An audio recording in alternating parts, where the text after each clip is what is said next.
There is a voice in your head that never seems to stop. It comments, it judges, it replays things you wish you could forget. And most of the time, you don't even question it, because it feels like you. But what if it's not? What if the voice you've been listening to your entire life isn't actually who you are? In Japanese Zen philosophy, this idea is not abstract.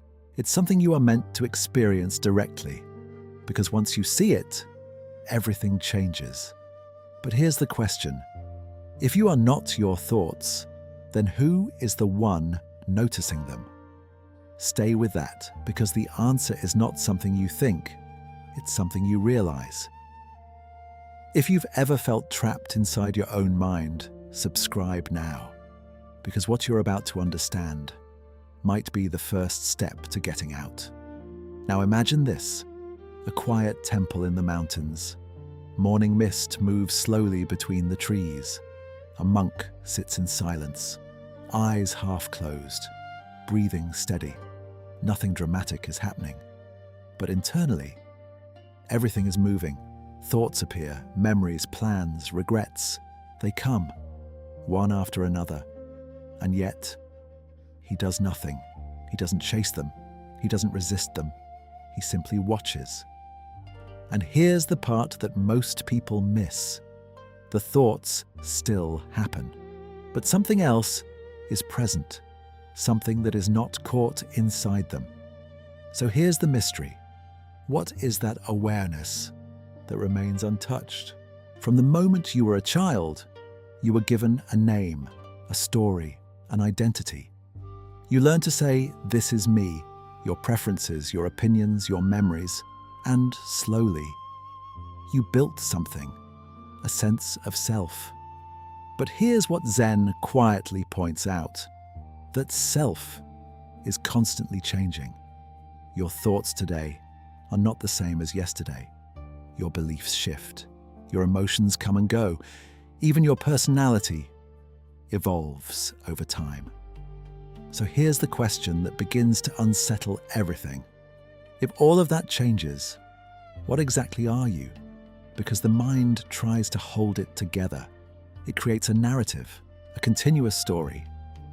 I am this kind of person. I always do this. This is just who I am. But that story is not fixed. It's constructed, and more importantly, it's maintained, moment by moment, thought by thought. In Zen, there is a concept called mushin, no mind, not the absence of thinking, but the absence of attachment to thought. And this is where something shifts, because when you stop identifying with every thought, you begin to see them differently, not as commands, but as events. They appear, they stay briefly, and they disappear, just like clouds passing through the sky. But here's the deeper realization. You are not the clouds. You are the sky. And the sky is not disturbed by what passes through it. So why does it feel like your thoughts control you? Because you've been trained to believe they are you. There is a moment, so small you almost never notice it. The space between two thoughts. It's quiet, empty, still. And yet, it's always there, but the mind moves so quickly that you rarely stay in that space. You jump from one thought to the next, from one reaction to another. And in doing so, you never see what's underneath. Zen practice is not about stopping thoughts. That would be impossible. It's about noticing what is already there, before them. That silent awareness, the one that doesn't react, the one that doesn't judge, the one that simply is. But here's the challenge. The moment you try to find it, the mind gets involved again. It starts analyzing, labeling, trying to control the experience. And just like that, you're back inside the noise. So how do you step out? Not by force, not by effort, but by attention. Simple, steady, observation. You sit, you breathe, you watch, and slowly something begins to separate. Thoughts continue, but they feel lighter, less convincing, less urgent. And in that space, you begin to experience something unexpected: freedom. Not from having no thoughts, but from not being controlled by them. But this leads to an important question. If you are not your mind, what happens to the ego? The ego is not what you think it is. It's not just arrogance or pride. It's the identity you defend without even realizing it. It's the voice that says, I need to be right. I need to be respected. I need to be seen this way. And when something threatens that image, you react, sometimes subtly, sometimes strongly, but almost always automatically, because the ego feels like survival. But here's what Zen reveals.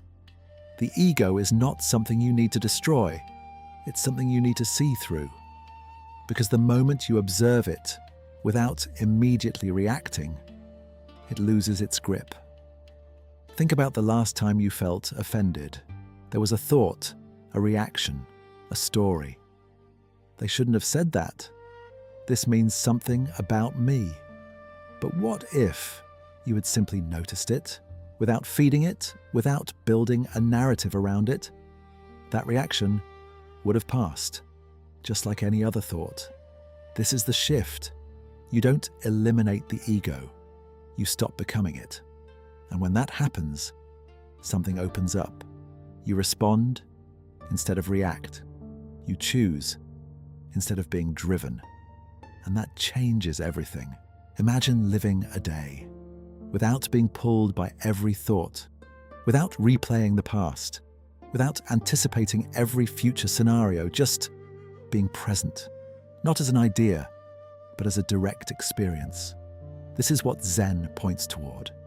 Not a concept, not a belief, but a way of being, where you still think, still act, still engage with the world, but you are no longer trapped inside your mind, because you've seen something clearly.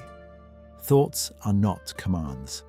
They are suggestions, temporary, passing, and you are something deeper, something stable, something aware.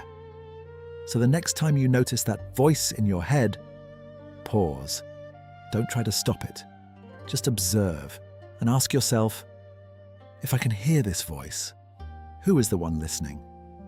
Stay with that question, not to answer it, but to experience it. If this shifted the way you see your own mind, subscribe. Because there are more ideas like this, quiet, powerful, and capable of changing how you experience life itself. And before you go, remember this: you are not your thoughts. You are the awareness that notices them. And once you see that, even briefly, you are no longer trapped.